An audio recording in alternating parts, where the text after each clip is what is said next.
നിമിഷം ഇനിയൊരു ലഹരി തരൂ ശ്രുതി പകരൂ ഹിമഗിരി ശിഖരികളെ കരളിൽ കുളിരമണിതു വരൂ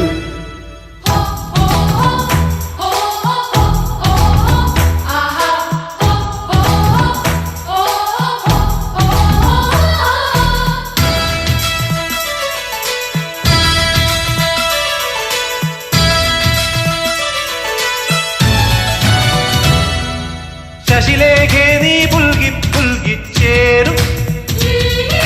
ശശികാന്തക്കല്ലായിപ്പോയ മാനസം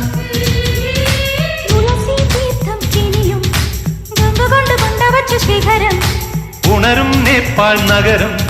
കൊണ്ടുതന്നു നിന്നെ ഇന്നു പകരം സ്വന്തമീ ബന്ധം സുന്ദരം ജന്മസംഗമം